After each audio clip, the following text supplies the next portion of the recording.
Bienvenue sur Vox News, les titres. L'Alliance TASI regroupant les paramilitaires des forces de soutien rapide, des partis alliés et plusieurs acteurs de la société civile au Soudan a annoncé la création d'un conseil de gouvernance. Objectif, installer un gouvernement parallèle à celui de Port-Soudan tenu par l'armée régulière. Et puis en Afrique du Sud, l'unité gouvernementale formée il y a un an montre ses premières fissures sérieuses. Le gouvernement de coalition, né de l'échec de l'ANC à obtenir la majorité, traverse une nouvelle crise. Cette fois-ci, c'est l'Alliance démocratique, pilier de l'exécutif, qui accuse une ministre proche de l'ANC de favoritisme dans des nominations publiques. Et vers la fin de ce journal, la Cour suprême sénégalaise a confirmé ce jeudi la condamnation pour diffamation d'Ousmane Sonko prononcée en 2023. Le Premier ministre avait accusé l'ancien ministre Mame Mbaye Niang de mauvaise gestion. Cette décision de justice n'empêche pas Sonko de rester en poste, protégé par la loi d'amnistie. Voilà pour les titres. À partir du 9 juillet, Donald Trump recevra à la Maison-Blanche 5 chefs d'État africains, ceux du Gabon, de la Guinée-Bissau, du Libéria, de la Mauritanie et du Sénégal. Ce mini-sommet marque la première initiative africaine de son second mandat avec un double objectif: renforcer les liens économiques, notamment autour des minerais critiques comme le lithium ou le cobalt, et affirmer une nouvelle doctrine américaine centrée sur les partenariats commerciaux plutôt que l'aide au développement, organisé sur 3 jours avec un déjeuner officiel et des ateliers thématiques. L'événement s'inscrit aussi dans un contexte diplomatique actif, une médiation américaine ayant récemment abouti à un cessez-le-feu entre Kinshasa et Kigali. Et puisqu'on parle de cessez-le-feu au Soudan, le conflit ne se joue plus uniquement sur le terrain militaire. L'Alliance TASI, coalition regroupant des groupes armés, des partis politiques et des organisations de la société civile alliées aux paramilitaires des forces de soutien rapide, a annoncé mardi la création d'un conseil de gouvernance, une étape majeure dans sa stratégie de mise en place d'un gouvernement parallèle à celui de Port-Soudan tenu par l'armée régulière. Le point de la rédaction. L'annonce a été faite en grande pompe à Niala, capitale du Darfour du Sud. Le conseil de gouvernance de TASIS comptera 31 membres, avec à sa tête Mohamed Hamdan Daglo, dit Emedit, chef des FSR.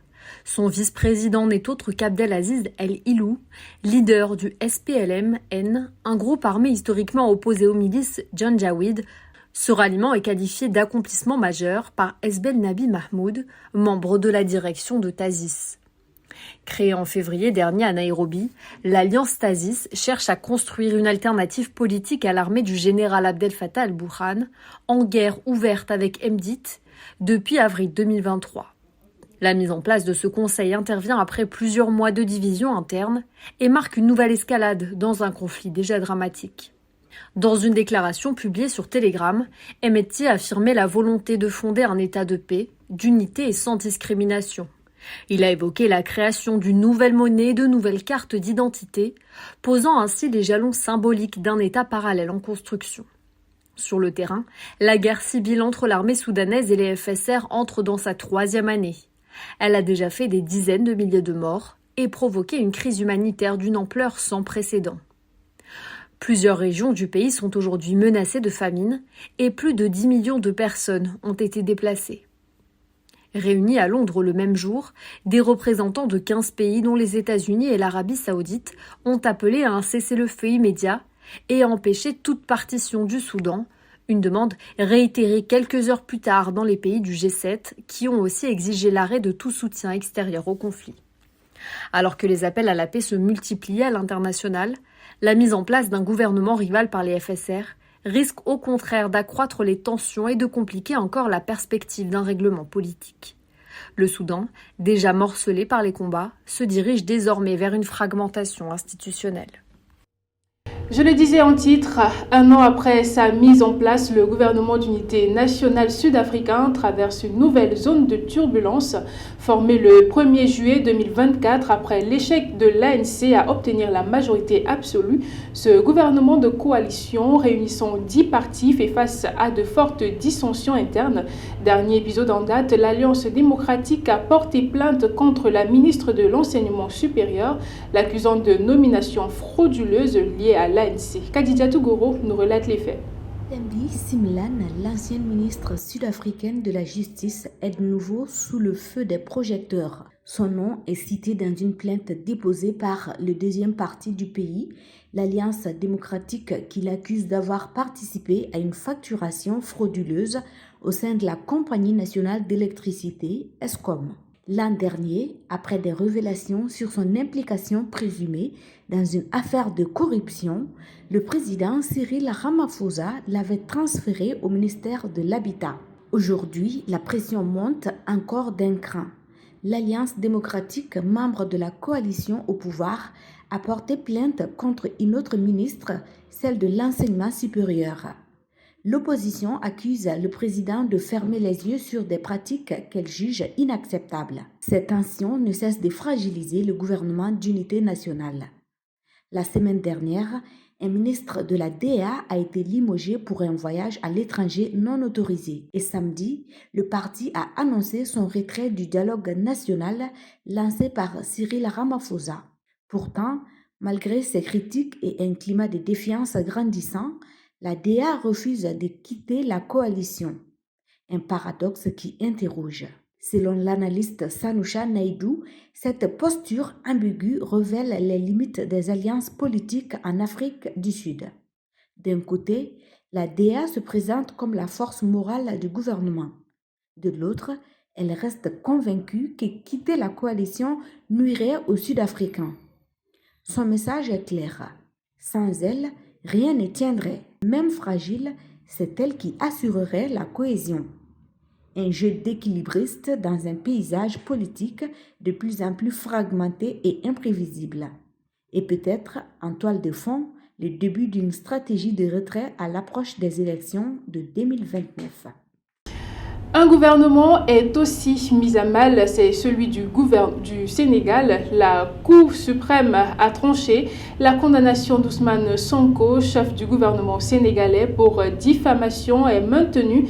L'affaire remonte à 2023 lorsqu'il a accusé le ministre Mame Mbaye Niang de mauvaise gestion. Malgré le rejet de son recours, l'actuel Premier ministre reste éligible grâce à la loi d'amnistie votée en mars dernier. Le récit de Julienne Billy. Au Sénégal, la Cour suprême met fin au suspense.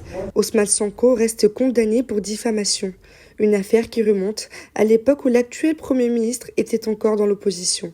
À cette période-là, il avait été condamné pour diffamation contre le ministre du Tourisme, Mame Mbaye Niang.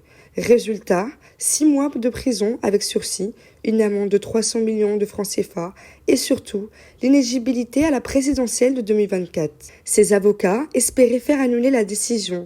Ils réclamaient le renvoi du dossier devant le Conseil constitutionnel pour vérifier la conformité à la Constitution d'un article du Code pénal sur la base duquel leur client a été condamné en appel, dans l'affaire qui l'oppose à l'ancien ministre du Tourisme.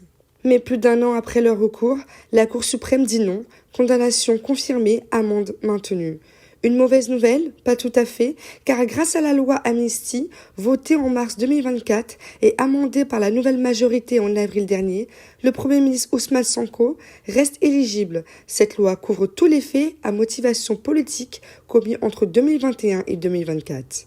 Mais le chef du gouvernement ne se désarme pas. Sur les réseaux sociaux, il accuse une partie des magistrats qui est, je cite, honnête, et d'autres magistrats véreux à la solde des politiciens.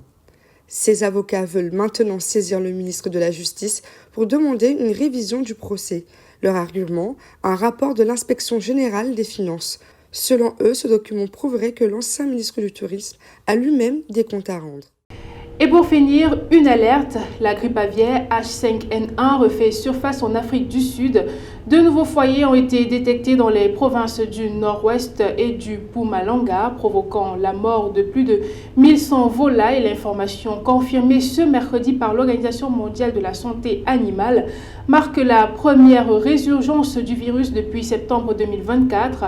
Déjà durement touché en 2023, le secteur avicole sud-africain peine à se remettre.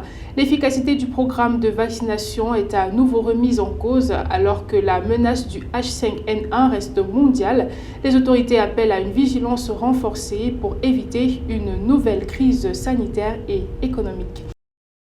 C'est la fin de ce journal, mais avant de se quitter, cette citation de Mathieu Kérékou que je vous propose d'écouter. L'armée, c'est pour l'État, ce n'est pas pour un individu. Futur président avec un titre pompeux, chef suprême des armées. Moi, je m'en fous. Je suis de la filière militaire. Personne n'a jamais commandé l'armée. L'armée appartient au peuple béninois. C'est votre armée, ce n'est pas mon armée à moi. Ainsi va l'actualité sur le continent. Merci de votre fidélité et on se dit à demain pour un nouveau journal.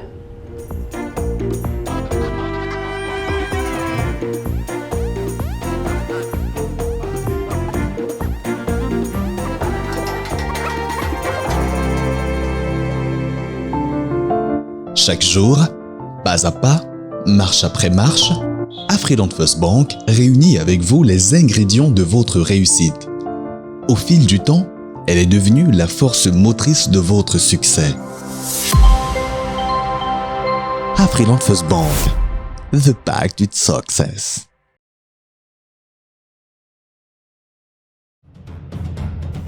L'université Piquet-Focam Institute of Excellence informe les candidats et le public intéressé qu'elle organise un concours d'entrée à son premier cycle d'études les 22 et 23 juillet 2025 au sein du campus d'Emana à Yaoundé.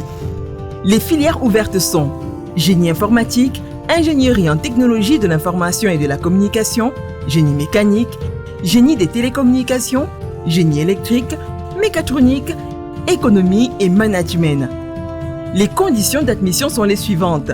Être titulaire d'un baccalauréat C, D, E, F, TI ou du GCE A-Level en matière scientifique pour les filières d'ingénierie et d'un baccalauréat A, B, C, D, E, F, CG, FIG, SES, ESF ou de GCE A-Level pour la filière économie et management.